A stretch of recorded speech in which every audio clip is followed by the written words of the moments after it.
Welcome to Midnight Movie Talk here on this Sunday night. It's box office time. Before we get into what happened to Nope this weekend, and it's a really interesting story. I can't wait to get your reaction to this. I want to announce just a little bit of a slight change on the format. So here's what we're going to do. We're going to start with a topic. Tonight it's going to be Nope. What happened to Nope at the box office? Then we're going to get right into comments about that. Then we'll jump back into story number 2, comments, rather than jumping around. I think it's going to be more streamlined, better experience. And again, thank you for being here on this Sunday night watching Midnight Movie Talk with me, Eric Weber. All right, let's get into it. What happened to Nope?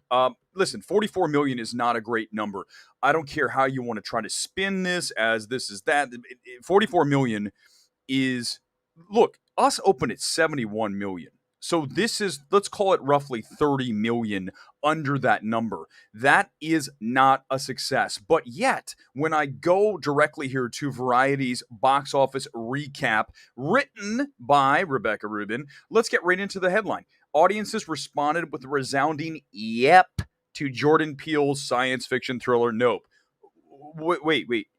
44 million is yep? I would say meh. MEH. Meh. Because 44 million in this marketplace, it's very clearly demonstrated all throughout the summer that the audience is back. Everyone is back in the marketplace. And when you have a $44 million opening, which again is well under the 71 million us put up in 2019, both R-rated films, okay? It's not like one was PG-13. Both are. That's a substantial difference between the two. So we have to ask ourselves what happened. But again, according to Variety, it was a yep, a resounding, not just a yep, but let me zoom in, a resounding yep.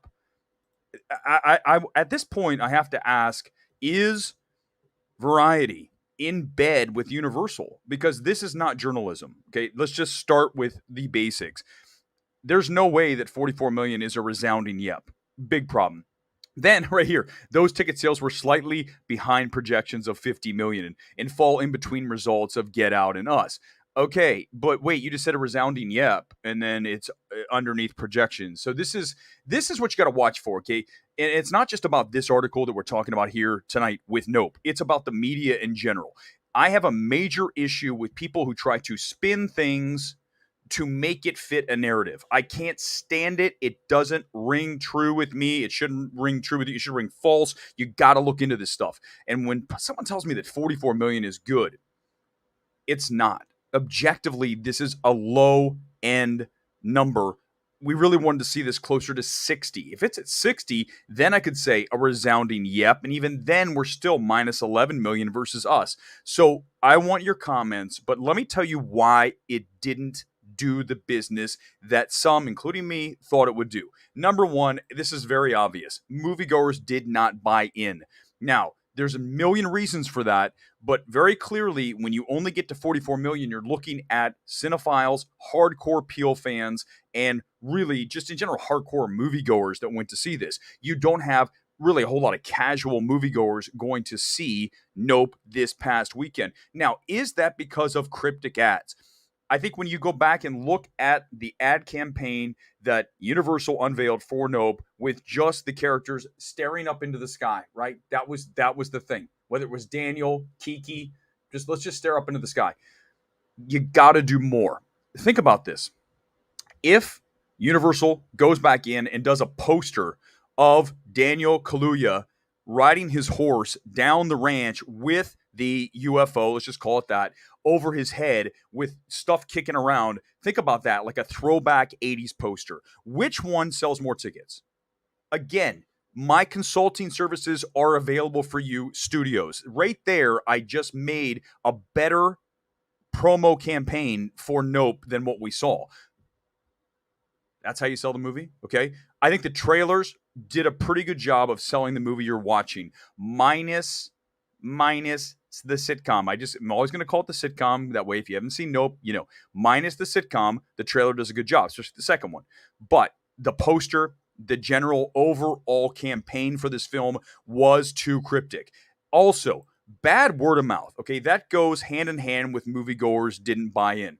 So, when you go to see a movie on Friday night, really Thursday now, right? Thursday and Friday, you're going to run out and tell your friends, go see the film if you loved it. Here's the problem: people didn't love the film. It got a B cinema score. And we have said so many times, I'm not going to do it again. Please do not make me bang my head into the mic. If your cinema score falls below A minus, you're in trouble. B plus is the absolute last grade that you want to stop at. Everything off is just over the cliff. Goodbye. And Nope got a B, which is the same grade as us.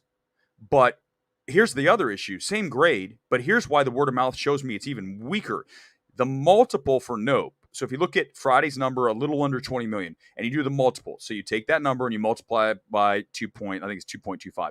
That's what you ended up with, 44. If you look at us, it had like almost a 2.5 multiple, a little under. So see, every little bit matters. So that tells me the word of mouth is even weaker here. It's summer too. That film opened up in March. So why there's more people going to movies in the middle of the summer? Now, okay, so here's another issue. Is it still an overcrowded marketplace? I would say yes, there's a lot of options, but there's nothing new. Nope had the weekend to itself. So you can't say like Thor, which is down another like 53% at 20 some million. You can't say Thor like took all of the sales. There wasn't another movie that opened at 150 million, right? First weekend for, let's say, Dominion or even Minions at 110 or whatever.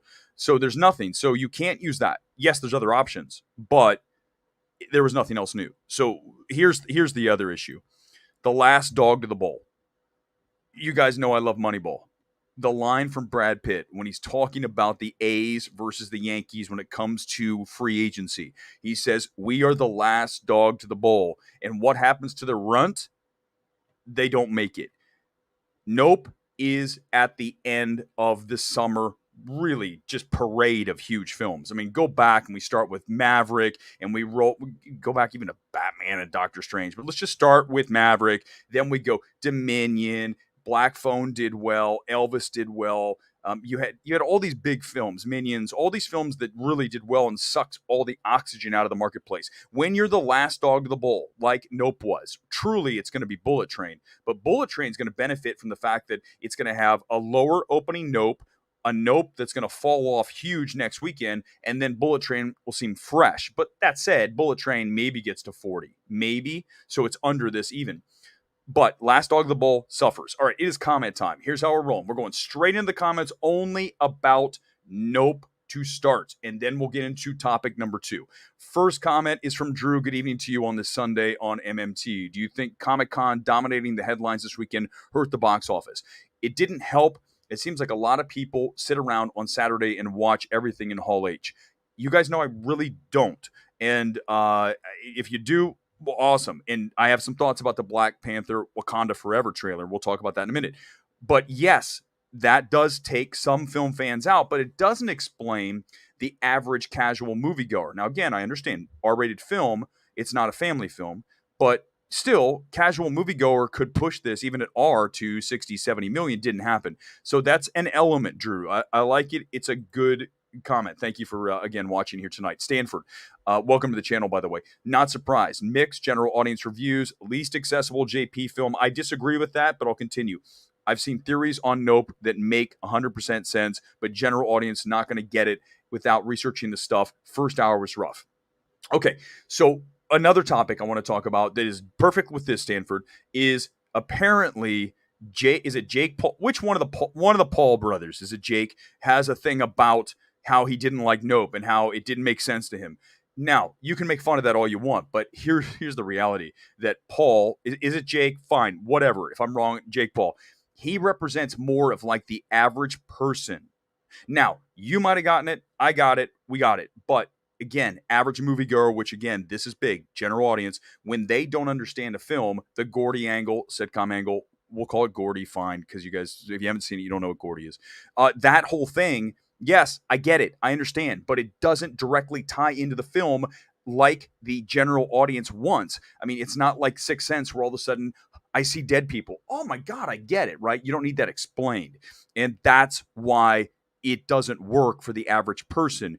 And I always stress this. You can talk all this like I got it, right? I got it. That's fine. Great. We're cinephiles. We get things. We are educated film fans. But general audience is not, and they don't want to leave a film going, what the hell just happened? And that's one of the things that happened this weekend, no question about it. Superhero movies. Eric, your thoughts on Avengers 5? Okay, we'll get to that in a minute. We're only going to do Nope first, and then I'll get back to that. I'll come back. Scott, Kieran, good evening to you. It's still remarkable that Peele is 3 for 3 at ruling the box office for the opening weekend. Scott, but hold on, I just went on. You're right. You're right about the number in number one, but 44 million is not great. Don't tell me it is. And I'm not just speaking to you, Scott. I'm talking to Variety again. Variety, one more time. Let's roll up and say again. Here it is. A quote. Let me make this as large as possible. A resounding yep. A resounding yep. You know when you write that it was a resounding yep? When it's at 72 million, when it beat Us, not almost 30 million under. That is not a resounding yep. So, yes, he's number one. We can say that. It's not a lie. But we also need to say this is on the low end of expectations, and I would absolutely classify this as a disappointment. Word of mouth going forward will not be strong. Therefore, we're going to see a second weekend drop of 60%, possibly 65%, maybe more. And that's a real problem because there's nothing coming out next weekend except for DC League of Super Pets, which I've told you I'm not going to see the press screening. I might use one of my A-list movies for that. But who's really excited about that other than toddlers? Nobody. So next weekend, Nope should do well. Problem, word of mouth is not strong. So that's the issue, Scott. So tell me if I'm wrong. I'm telling you, 44 million is not a good number. Not a great number. It's not a bomb, not a great number. Drew, general audience stayed in and watched The Gray Man. It's another interesting thing. You know, as much as I panned the film and said, please do not watch this film. I mean, watch it if you want to laugh. It's another thing competing for eyes. And the more things you have competing for eyes, and I, again, will give you that there's a lot of films at the multiplex right now. By the way, the new show at the multiplex. And because of that, you have competition, even if some of it's really at this point stale. That's why I say that's not as big of one of the factors that I listed, because it's stale. I think The Last Dog to the Bowl is stronger because we have had a whole summer of hit films, or a lot of them spaced out, you know, within a week or two of themselves, that we have to have at some point something pay the price, because not everybody's going to the movies. Also, another factor that we need to talk about, and we mentioned this last week, and it is an issue. If it's not affecting you, it is affecting people. It is the fact that inflation is incredibly high. No matter how you want to spin it, this is not a damning indictment of the Joe Biden administration. What I am going to say is that you can't argue that inflation is out of control. It is now, at least, as I said last week when we had this discussion, 20% more for everything I'm buying. 20%. Don't listen to 8 or 9. It's 20. Okay, I could list 100 things I buy that have gone up 20%. Okay, so when you have a 20% surge in everything, obviously gas is even more than that. But let's just say the things you buy, food, the essentials. When you have 20% up, you're going to have to cut because your paycheck isn't going up. So therefore, you have to say, what can go? What gets trimmed of the fat in my life? And films are going to be classified as fat for a lot of people. Not for me. I'm not getting rid of A-list. Not for $24 a month for 12 films. Best investment you can make. But for the family who's struggling to pay rent, to pay the mortgage, whatever it is, they're not going to go to the movies as much. And even regular person, I mean, families aren't going to Nope, but let's just say regular Joe who has his weekly paycheck and he works a minimum wage job, he's going to start to look at a film and say, wait a second, I don't have A-list. I'm going to pay $20 to go watch a movie, you know, about that on a Friday, Saturday night in a major city. They're going to say no. And they're going to use that money somewhere else to buy bread, to buy meat, to buy something that they use and they eat. So the point is that's another issue here. No question about that. Nope. The only really, it comes out on August 19th. Wow, that's a long time to wait. We'll see more. Are you over in the UK? I can't, tell me again where you are. But yeah, it's weird how Universal does that. Sometimes they open it early, like Ambulance opened overseas first and then roll back. This is here, and then Nope opens next weekend everywhere. I don't know what the strategy is for that. Maybe they've got to think that Nope is going to do better here than there, which I would believe to be true. If I looked at the world numbers for Us and for Get Out, I guarantee that domestic numbers are bigger than the worldwide numbers. And when you look at overseas, international, when you look at like Top Gun, it's almost 1-to-1. We're going to talk about Maverick in a moment because it did something amazing, so I want to get to that. But so when you look at this, I think that Universal said, I think it's going to do better here, so let's open it stateside. And something like Ambulance, they're like, who knows what's going to happen? Let's just open it overseas and then bring it back into the States. But they do have I'd love to sit in one of those strategy meetings and say, what the hell is going on with this? Nope, doesn't release here August 12th. Yeah, you guys, I'm sorry. Hey, but look, you've been watching the show, and here's the truth. I didn't spoil any of it. You've been watching Midnight Movie Talk, and we haven't said anything other than Gordy sitcom, and you guys are like, what's that mean? Exactly. That's the point. Only people who know. Joshua, good evening to you, and welcome to the channel. I see this movie nearly every week, and for some reason, I no desire to rush out and see this. This is the prevailing sentiment of a lot of people who didn't go this weekend, right? They didn't go because they didn't feel this strong desire to run out and see it. I would suggest, Joshua, that it is a very engaging film. It'll keep you guessing, and that's important to me when I watch a film versus something like Mrs. Harris Goes to Paris, a film I just watched a week and a half ago that really telegraphs everything it's going to do from the opening scene. You know everything in the film. Nope doesn't do that, and that's what I like about it as well. Now, again, it doesn't coalesce. The script does not fully mesh as well as it should. The Gordy and the sitcom angle, which are one and the same, don't gel the way they should. Okay, that's the bottom line. Also, interesting to hear this. Did you guys hear this? Nope I didn't know it was this long, a 3 hour and 30 or 3:45 test screening. I know someone who saw a test screening that was longer, and guess what they said there was more of in the film? Gordy. So, here's why that's important. If there was more Gordy and they literally removed Gordy, more of it from the film, what does that tell you? What were the test audiences telling Universal? Think about that for a moment. This is the stuff you're not going to get anywhere else, by the way. What I'm saying right now, you're not getting anywhere else but here. If you find out that there was more Gordy in the test screening, the only answer to why there's less Gordy in the final cut or the theatrical cut that Jordan Peele put together is that test audiences didn't like the Gordy angle. If they did like the Gordy angle, there'd be more Gordy, but there was now less Gordy. So that's how I knew when I watched this that average moviegoer is going to have an issue with Gordy sitcom. Not going to like it. And that's what's happened. It's one of the reasons it got. In fact, I sent the tweet out on Friday night. The B Cinema score is directly tied to Gordy. It is literally saddled to Gordy's brains blown out skull. That is super dark. Oh my God. Forget it. Oh, if I just ruined the film for you guys, that is super dark and I apologize. It was attached to Gordy, but here's the truth. Man, those of you overseas, I didn't ruin the movie. Just, you're not going to know what I'm talking about. But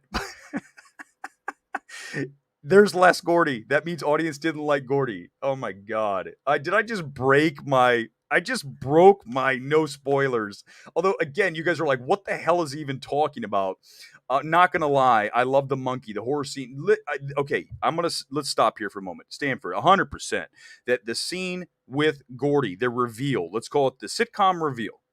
This sitcom reveal is incredibly strong filmmaking. The tension in that film is just like, oh my God. And it's a one shot, right? A oneer.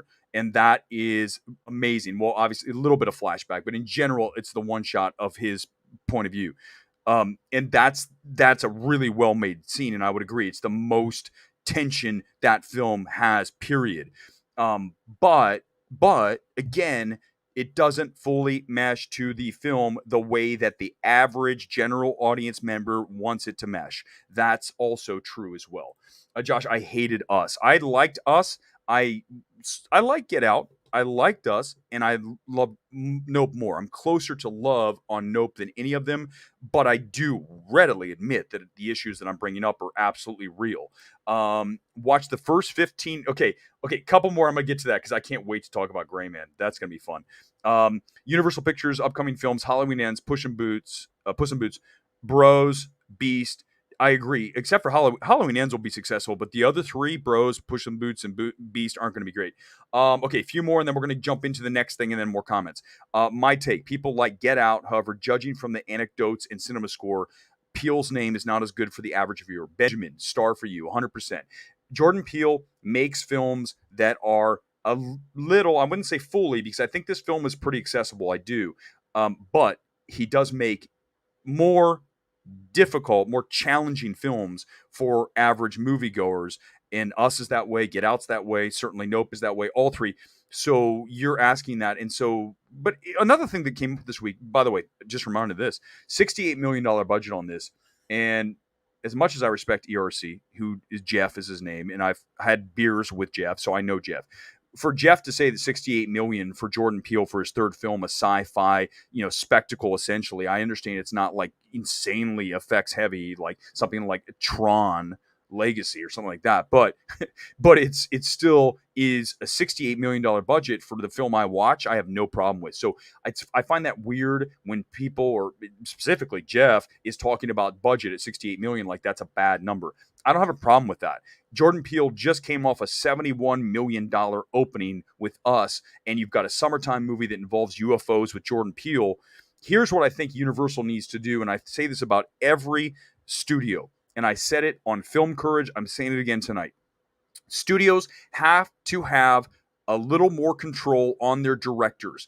I understand there's this major bidding war for talent, but at the end of the day, even Jordan Peele, even Fincher, I don't care who you bring into the conversation, someone who's making films now, Nolan, anybody, you still have to have some layer of someone who can come in and when they read the first pass of Nope in 3 hours and whatever minute, 3:30 with lots of Gordy, I instantly say, wait a second, this is going to be challenging for the average moviegoer, and I don't know about this whole Gordy thing, and maybe we can restructure and make it a little more fits directly in, puzzle piece it perfectly into the film.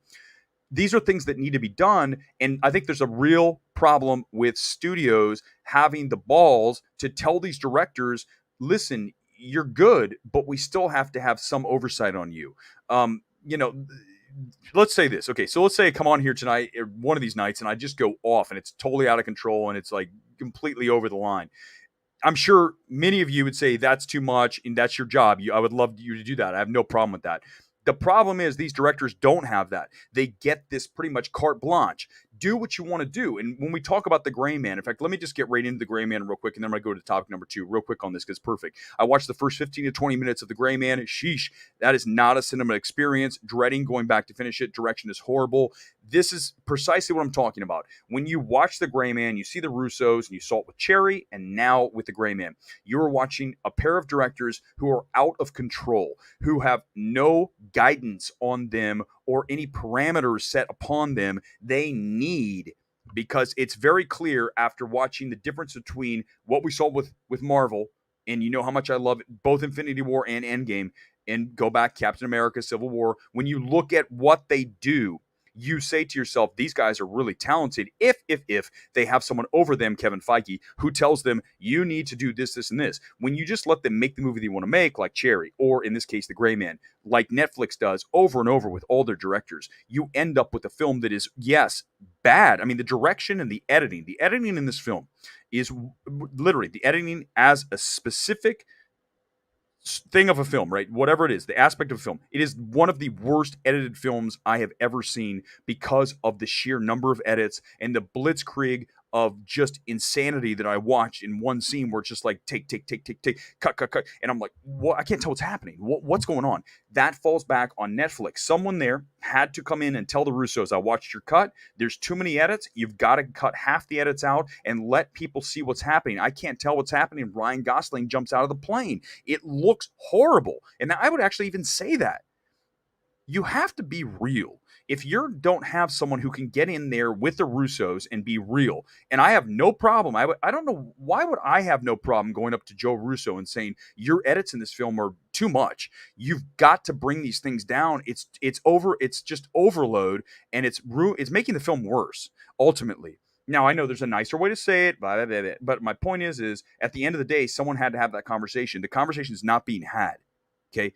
That's problematic at so many studios. And Jordan Peele this weekend with Gordy, with the sitcom angle, you might not have a problem with it. But again, I know from watching thousands and thousands of films what works with general audiences, what works with cinephiles, and hopefully what works with both.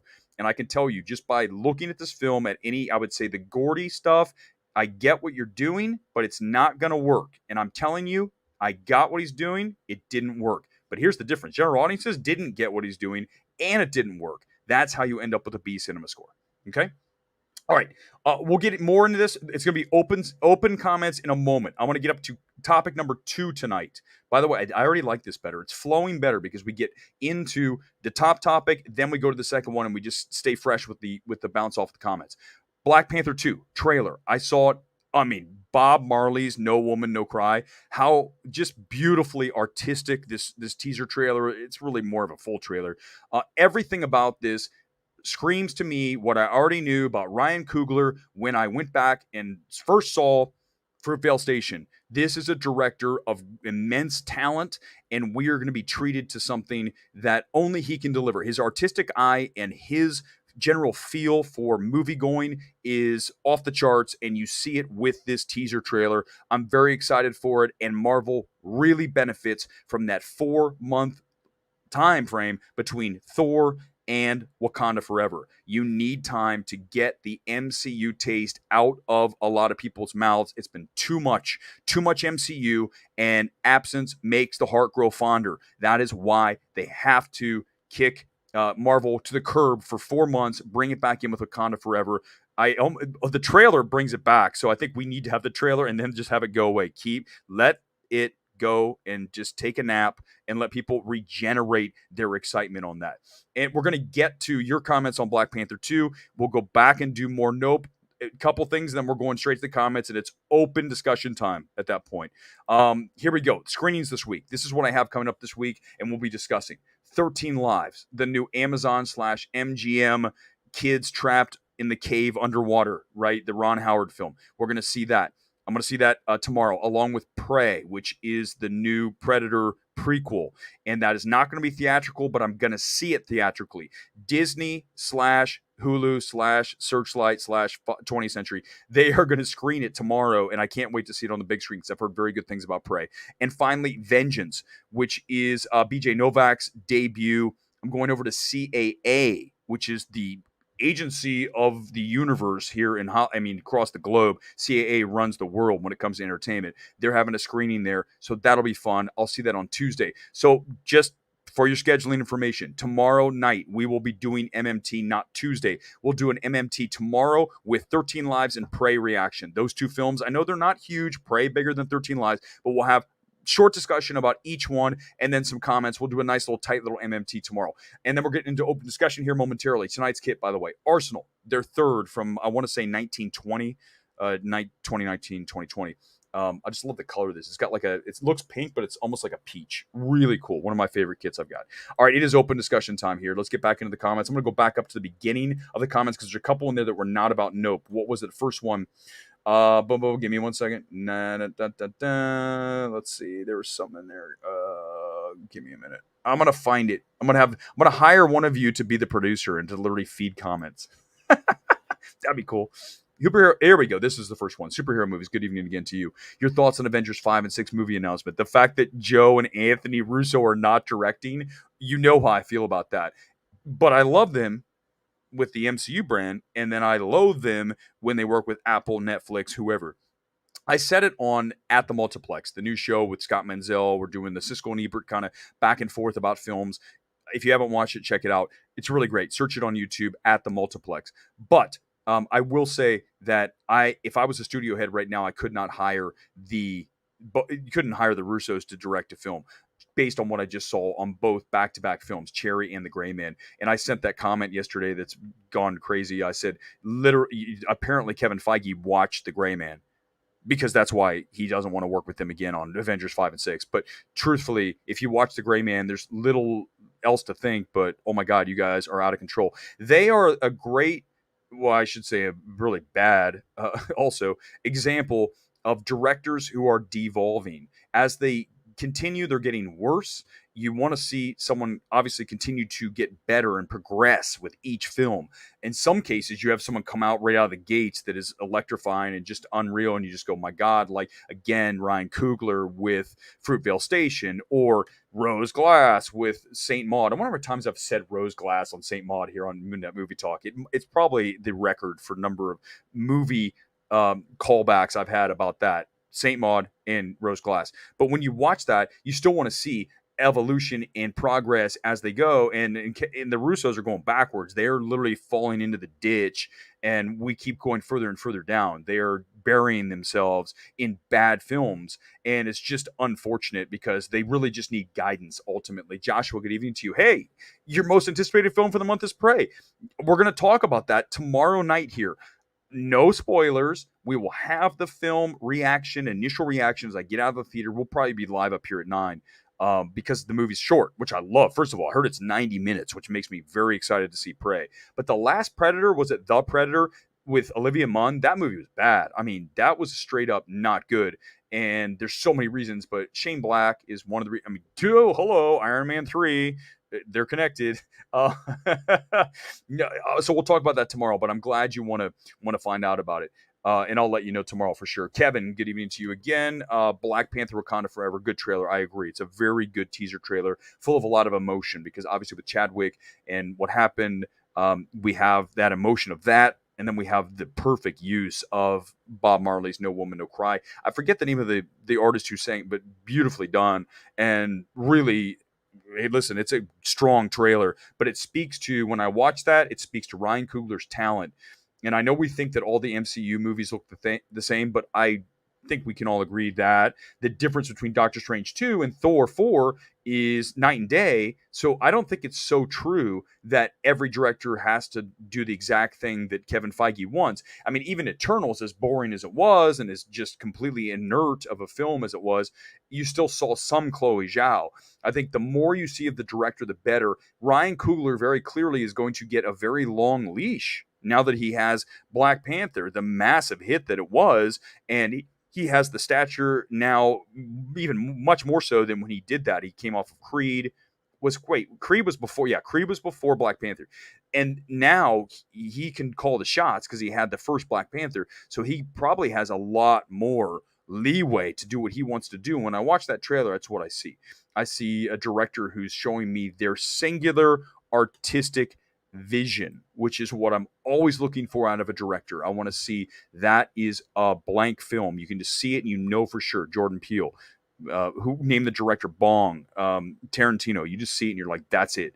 Per San Diego Comic-Con announcements, Marvel's July releases will be at the end of the month. Wonder if they felt the week of 4th of July hurt Thor 4's performance somewhat. Interested in your theories. Aaliyah, good evening to you, by the way.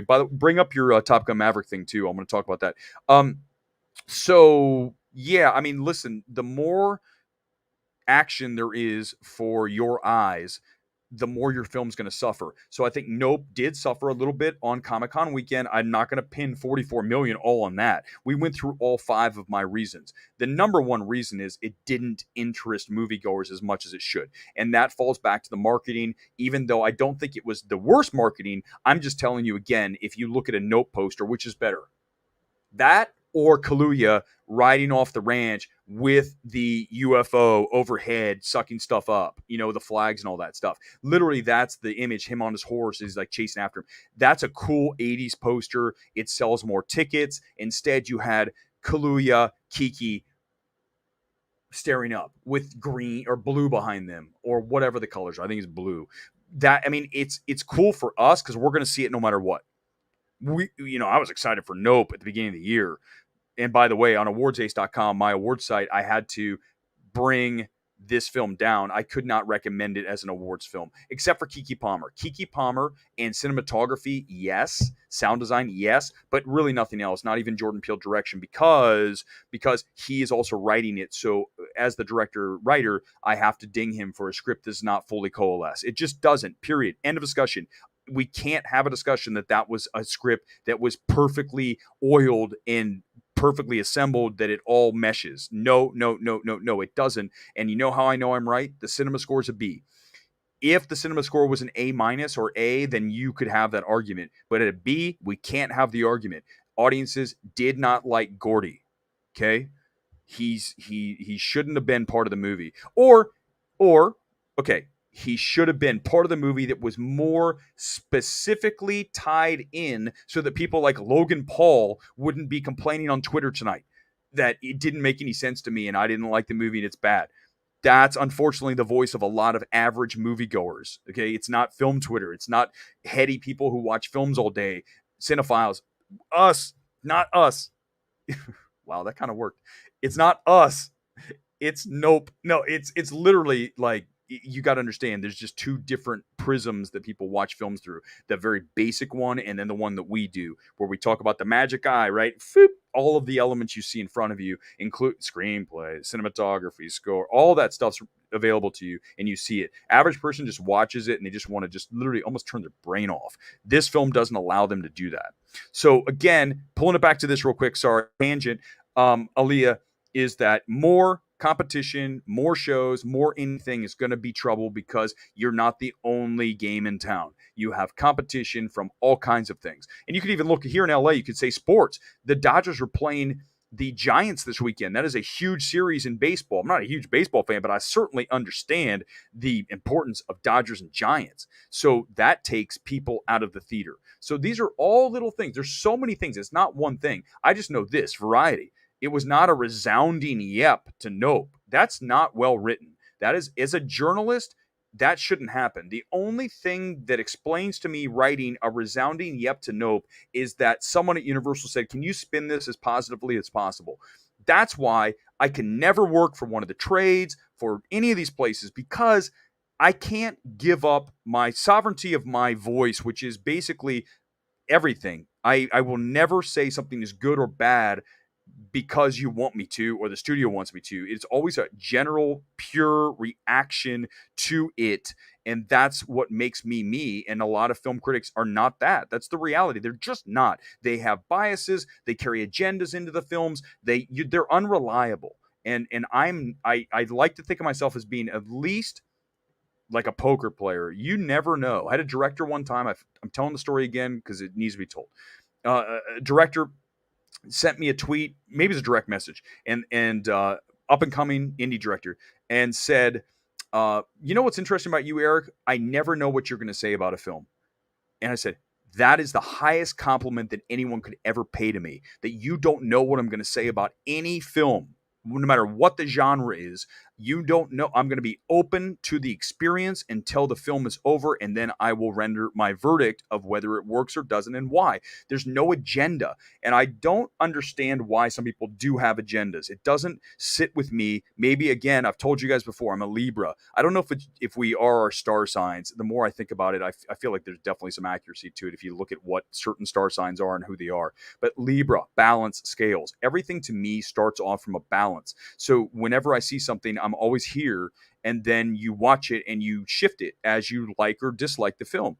So I just don't know how you can't be there. But then again, we're not everybody else. You're never going to be able to see the world through someone else's eyes. But I think you guys know from hanging out here on MMT and in general, it's fair to say you never know what I'm going to say about a film. That means I am objective because I do not have an agenda when I go to see the film. Zero agenda.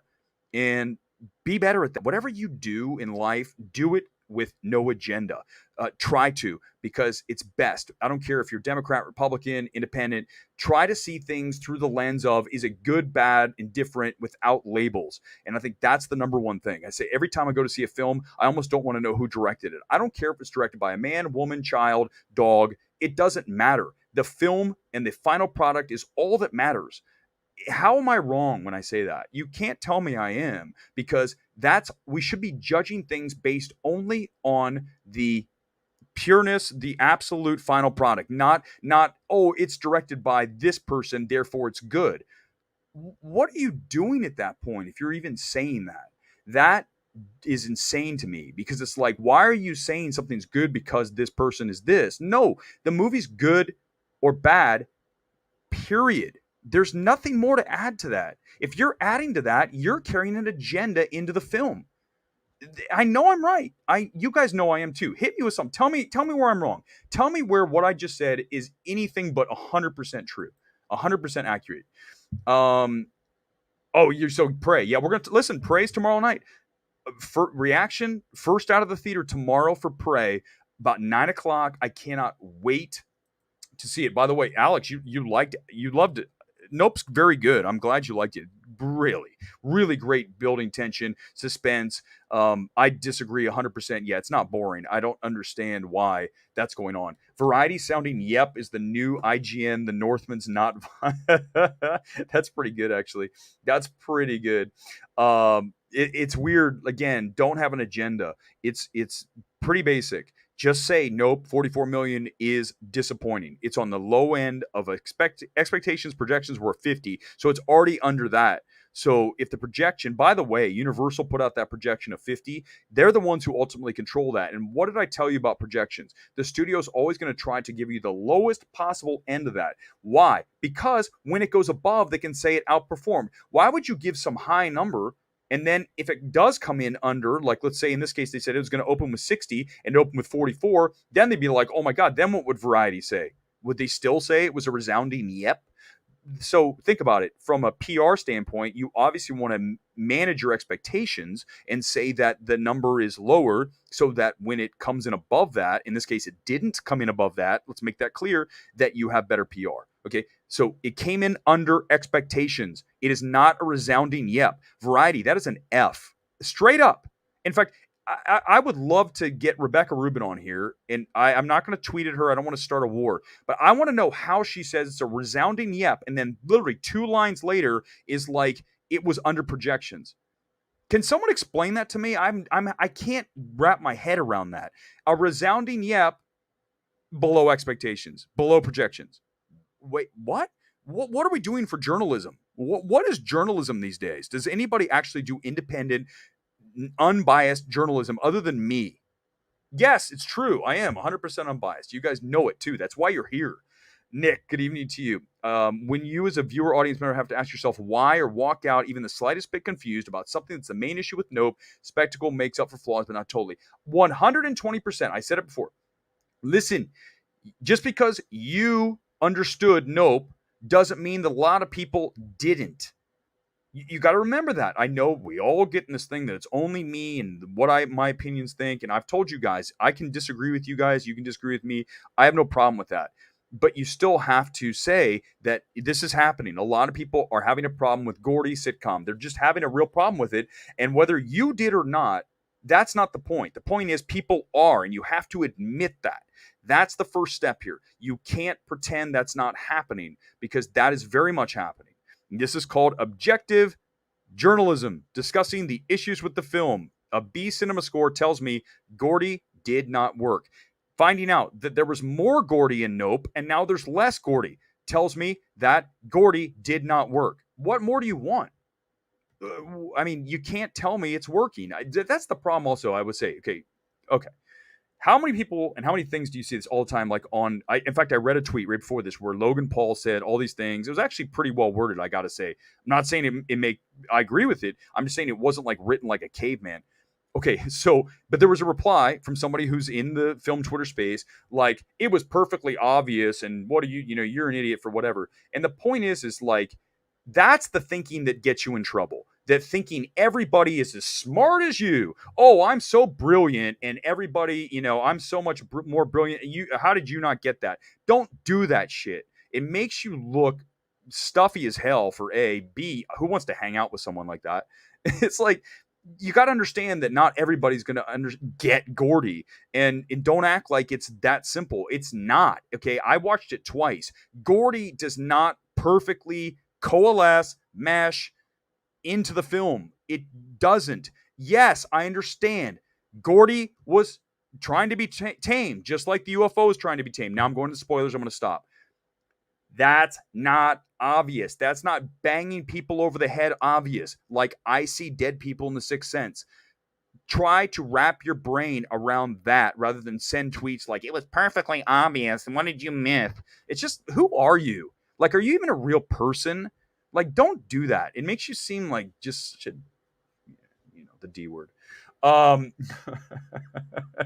Exactly, Nick. You get it. You guys get it. That's the best thing. Hey, Nick, another one. Great show with Menzel, by the way. Two gents slamming a bottle of bourbon talking cinema. That'll happen next time. I'll bring the bottle of Skull in there from Midsummer. It's still sitting here. I didn't drink it after the game. The game, man. The Gray Man. The Gay Man would have been a better film for sure. This is still here. The Absolute vodka that they sent me, the Midsummer vodka. It's still here, and at some point maybe it'll have. But listen, thank you for watching. It's called At the Multiplex. It's on the HCA channel, Hollywood Critics Association, and we are doing a Siskel and Ebert thing. And I love to just have conversations because Scott and I don't always agree. In fact, we're going to see two films together tomorrow, and at that point, I don't want to know. In fact, I have muted Scott on Twitter.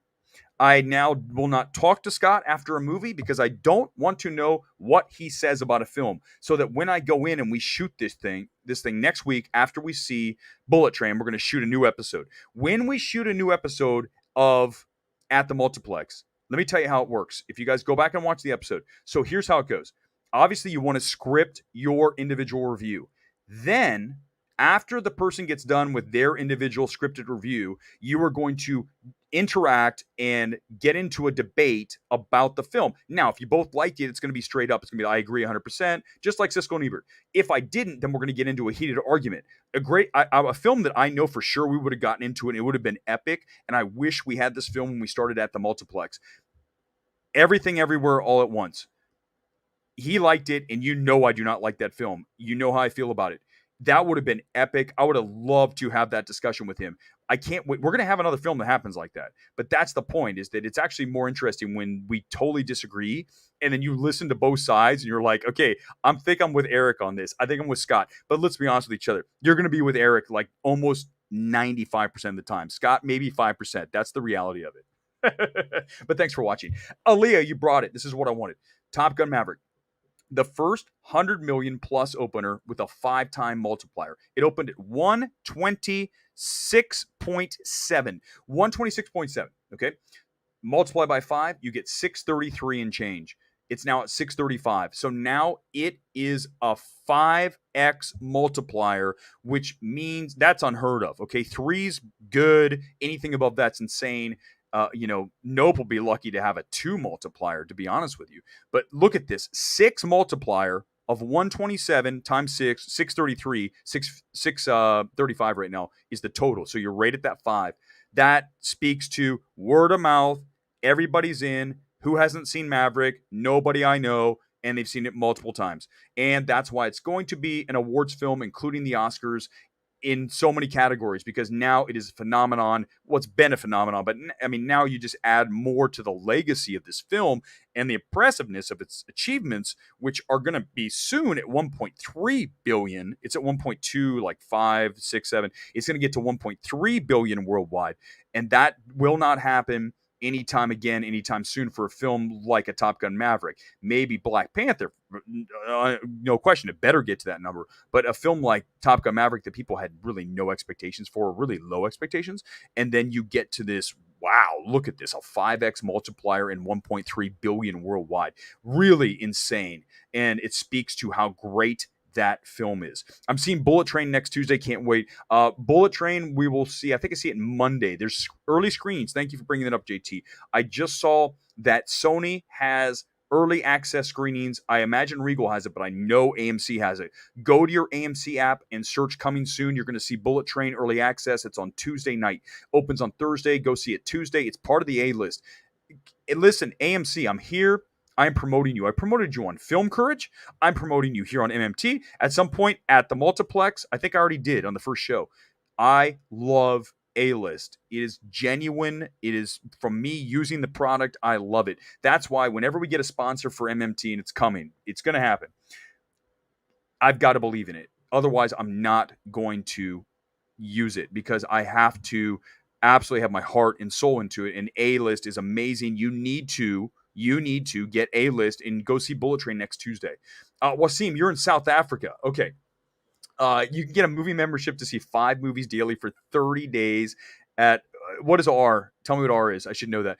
And that's like 15 to 20. Wow. 5 movies for 30 days for $15. I couldn't even watch that many movies. My max is like 2. I'm going to see 2 tomorrow. The problem when I go like anything 2 or 3, the third one I'm not in the right mood for. You've already sat through 2, especially with one's long, like 13 Lives tomorrow is like almost 3 hours. So thank God that Prey is an hour and a half. That'll make it a little more manageable. But I kind of like to watch one movie and then take a day, another movie. I don't like to watch two, which makes me not good for festivals. That's why I don't typically go to festivals, because it encourages you to watch 3-4 movies a day. I think it's a disservice for me and how I evaluate films. I want to watch, break, watch, break. Feige watches you confirmed. Can you imagine, Aaliyah? Oh my God! Can you even imagine his response with the Russos are returning? I truly wonder if they're spoiled by the freedom from Apple and Netflix demanded that with Marvel. Probably, because if you listen to Joe Russo, remember when he went on that whole thing about theatrical is, what's the exact quote? Someone help me. The Russo thing where he just basically said theatrical, it's not so sacred. I'm like, what are you talking about? Endgame's the biggest grossing film of all time, highest grossing film, and you're going to trash theatrical? Him doing that doesn't work, and forget anything. The Gray Man's terrible. And when Kevin Feige watched that film, you can't get around the fact that the editing is atrocious. Anyone who doesn't notice the editing in Gray Man, I wonder how much you notice in life, because it is right there in front of you. You see how awful the edits are, and you can't tell what's happening. Like, what is going on? How did Get Out and Us do internationally? Let me look. That's a great question. I was going to check that. Let's see. Okay, here we go. Us internationally. Let me share the screen. Give me a second here. Stop screen. The one thing I love StreamYard. I got okay. And listen, I'm pimping a product because I use it and I like it. But one thing is the sharing the tabs is not as great as I'd like. But here it is. Okay, so here it is. Us. Okay, so this is being. Listen, hey, thank you for the question, but I want to give myself a pat on the back again, James. I said that both Get Out and Us likely did not do as well internationally. And that's why I said Nope is going to open stateside, then international, because they knew, based on Jordan Peele's track record, that the films do better stateside. And look what we have right here. Let's zoom in. So right now, you've got domestic 175, international 80. So it is less than half. So less than half for Us. Let's type in Get Out. It's going to be similar. I bet it is. Here we go. Okay. It might be even more. Okay. 176.79. So again, less than half. Less than half is the par for the course. That's why Universal. Thank you for asking that question, James. Good stuff. I wanted to, I called it without looking at it, because Universal knows his films play better stateside than they do overseas, and that's exactly what happened. I was expecting Nope to open around 40 million or 50 million, made 44. JT, that's still, listen, you might have, but I'm telling you, the projection was 50, and I think 60 or higher. It's summer, it's Jordan Peele, it's aliens, but for all the reasons we listed, plus many others, this film is an underperformer at 44 with bad word of mouth that only did a 2.27 or whatever multiplier this weekend. What that means is that people did not go in droves Saturday and Sunday. In fact, I would be willing to bet that the number, the actual that comes out tomorrow from Universal, even lower than 44, which means that we had a lower multiplier again, even more so than Us. So it's even more polarizing than Us, even with the same cinema score. That is why, boom, it is going down hard next weekend. I mean, I'm talking super hard, because the film is not working. Alex, okay, back to this. Gordy's scene was confusing, but who cares? The scene was awesome. I wanted the camera to show more. It's great. The Gordy scene is probably the best, certainly pure tension play in the entire film. But, average moviegoer, what the hell's going on with this sitcom? What's going on with the sitcom?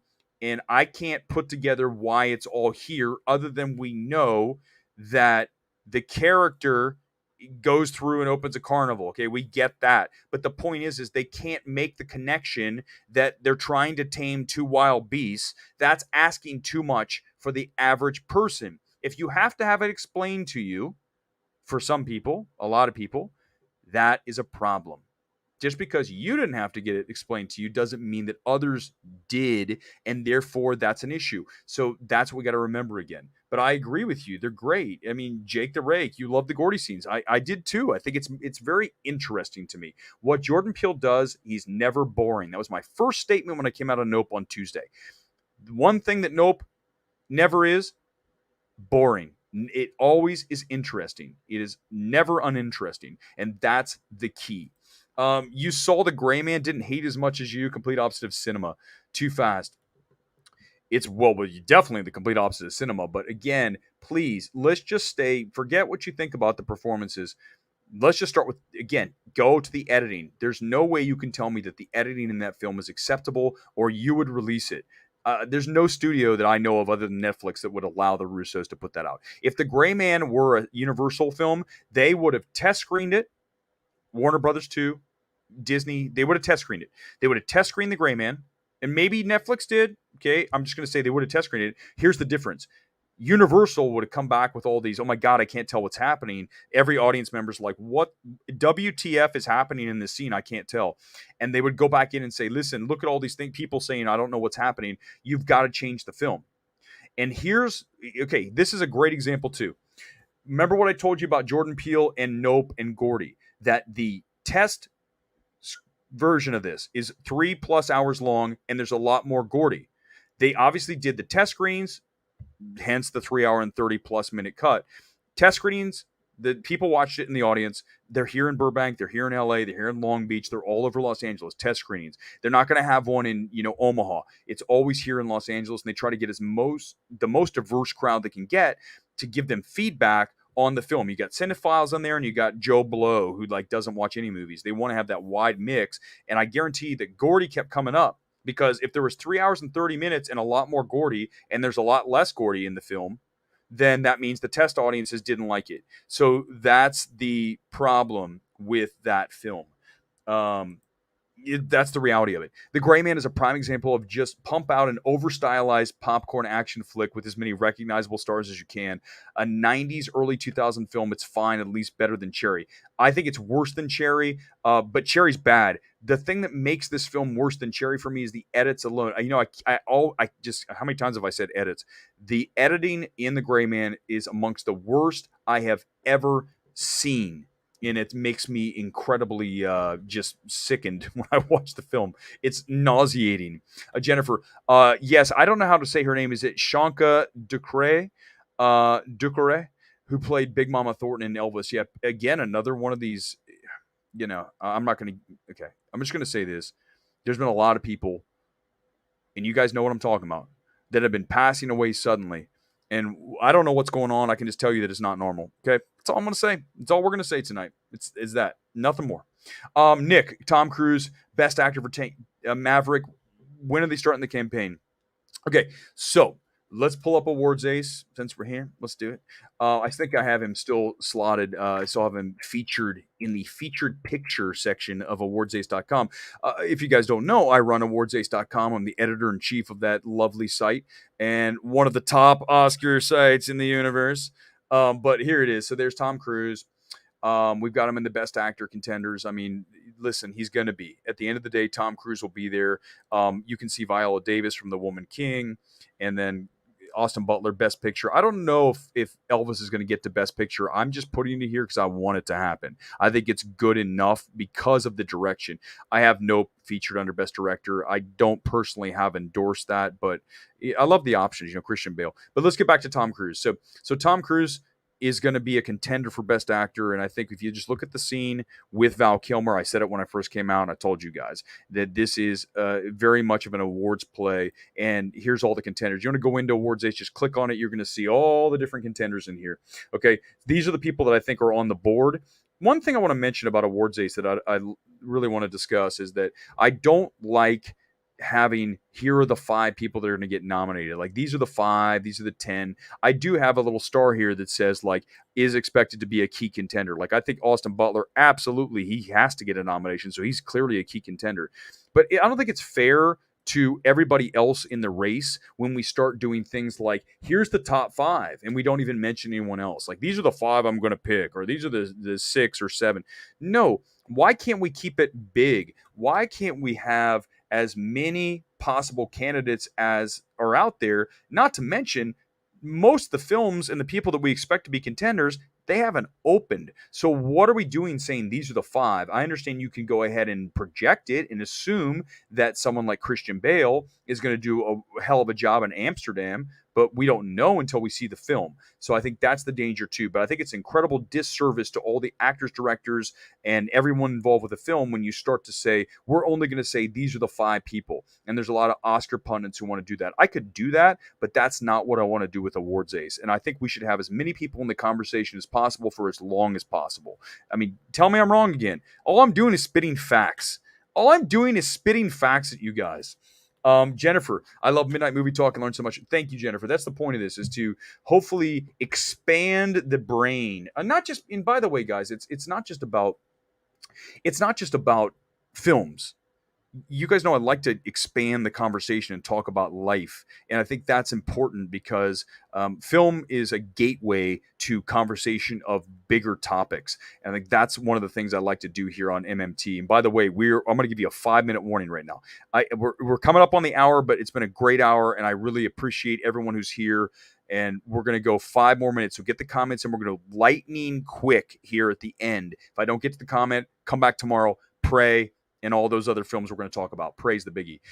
Okay, so let's get to it. Scott, Wakanda Forever trailer was beautiful and emotional, 100%. Great use of the Bob Marley song and just beautiful. I agree. And again, what does it go back to? It goes back to one thing for me: Ryan Coogler and an artistic vision of a really superlative elite director, someone who is a director that Marvel knew when they watched Fruitvale Station and Creed. This is a guy who is hella talented. And when you watch Wakanda Forever trailer, the teaser, you see Ryan Coogler. You see the difference between average direction and elite direction, which we always talk about here on MMT. There's a massive difference between what he's doing and what a lot of directors are doing. So I'm so excited to see it.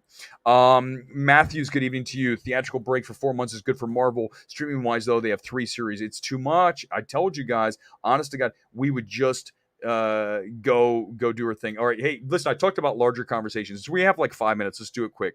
Scavenger, good evening to you. Just saw the WHO declared monkeypox a global health emergency. Sorry, off track. I hope no. That's sorry, taking. Yeah. Okay. Well. Okay. Real quickly on monkeypox, man. It's politics are dangerous. I'm just gonna say this, and I've said it before about the masks, and I'm gonna say it again because I believe it's accurate.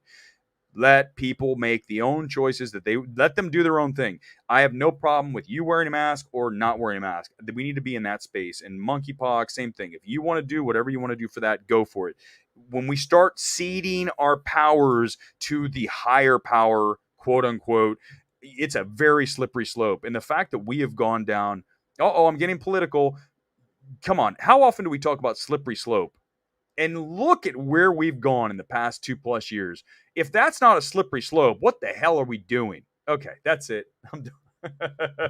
I'm glad you liked. Hey, listen, I'm glad you liked Nope. I think technically it is brilliant, and you like the story. I'm with you, Scavenger. You saw the movie I saw. Menzel's greater than Mendelsohn. Okay, listen, Scott Mendelsohn is going to come and get me. Listen, Scott is the nicest guy. I can't even imagine Scott getting physical with anybody, which is fantastic. But listen, Mendelsohn, as a film critic, I do not see eye to eye with him. He was one of the few that didn't like Maverick. So at that point, I'm like, Scott, what are we doing? I took Scott. This is funny. We all went to see The Forgiven, which I told you guys you need to see. We saw The Forgiven, and we were making fun of it. I was laughing. I'm like, they have the end credits are in the opening credits, end credits, opening credits, right off the bat. I'm like, what the Forgiven? And Mendelsohn came out and he's like, it wasn't that bad. And we were like, I go, what? Scott, what are you saying, dude? It's not good. But he literally was just like it. So I agree as a critic, but Scott's the cool. I love both Scotts. Okay, is that that's what I'll just say. Joe Burns, good evening to you. Eric, tell us what like is. I really appreciate that. Doesn't kiss ass like the Ringer people do. I don't even know who that is. I don't. What is Ringer? I know it's a website. I don't even watch it. I will never kiss ass. I'm terrible at it. I'm horrible. You guys know if I love it, I love it. If I hate it, I hate it. And that's, I mean, perfect example. I went to go see The Gray Man, right? The Gray Man the other day. This is the premiere. This is the premiere invite, right? You can see there, row F, which is the grade I gave the film. When you go to the premiere of a Netflix movie and you walk out and you send a tweet going, holy hell, what did I just watch? I think my exact tweet was, Netflix played $200 million for that? Guess what happens? No more invites from Netflix because I don't kiss ass and I don't play up the positives. It's bad. There's nothing great about The Gray Man. So I'm never going to do that. If they say you can't come back, so what? Okay, thank you, Joe. That's what the Russo said, theatricals for elites. What a bunch of crap. And Joe's the one who said it. Joe needs to worry about his films. He doesn't need to worry about theatrical being for elites. Joe Russo needs to learn and relearn how to direct a film. Both of them. This isn't a joke. You guys think I'm kidding around. The Gray Man is an affront to filmmaking. It is truly one of the worst directorial back to back efforts that we have had in succession, which means back to back, that we have maybe ever seen between Cherry and The Gray Man. These are two borderline unwatchable films. And if you give the Russos any money to make a film now, you're borderline insane. Man, I'm telling you guys. Okay, I'm gonna wrap after this because this, and then we're gonna get into. Come back with comments tomorrow. If you didn't get in tonight, come back tomorrow. I'm gonna wrap like this. I'm going to CAA on Tuesday. At least I think I am. CAA very likely is my guess. The Russos are members of CAA. They are repped by CAA. Can you imagine if I go to see Vengeance and they invite a lot of clients and I'm there in the theater and the Russos are there? I don't think you guys understand how amazing that would be to me because I would be like, I wouldn't be scared because I don't, come on, guys, you guys see, like, I post stuff at the gym. I'm not like some squishy dude. I can handle myself. But the point is that that would be so epic if the Russos were in the room at CAA as I'm watching this movie Vengeance, and then we go outside and there's a little meet and greet where they have, beer, wine, maybe a cocktail if you're lucky. That's one of the great things about those events. And the Russos are outside. And they make eye contact. I mean, the truth is, they probably have never heard of me or what I said. But when I have comments like Kevin Feige watched The Gray Man and it turns out to get a ton of likes on Twitter, the chances are I might come into their worldview. And if that's the case, Tuesday night is going to be epic at CAA. If that happens, I will have to come on live afterwards. But what's going to happen? I mean, ultimately, one of them comes up and goes, "You're such a loudmouth. You're wrong about everything." I'm like, no, actually, I'm right. Your edits in The Gray Man are unwatchable, and I can't believe Netflix let you do that with one of their films. And then security would throw me out of the place. But I would at least say, I'm telling you, I promise you, I would say that because I believe it. I don't think they're bad people, but they're making really bad films. So I will see you guys tomorrow night for Prey, 13 Lives, and we will discuss those in addition to any other comments. Please just save the comments that I didn't get to and bring them back tomorrow. Thank you for watching MMT. Like, subscribe. Really, truly, we're trying to build here. Do it, share it, all that stuff. I really love each and every one of you coming in here and having this conversation on Sunday, Tuesday, Thursday, although tomorrow it's Monday. I'll see you tomorrow night on Midnight Movie Talk. Good night, all.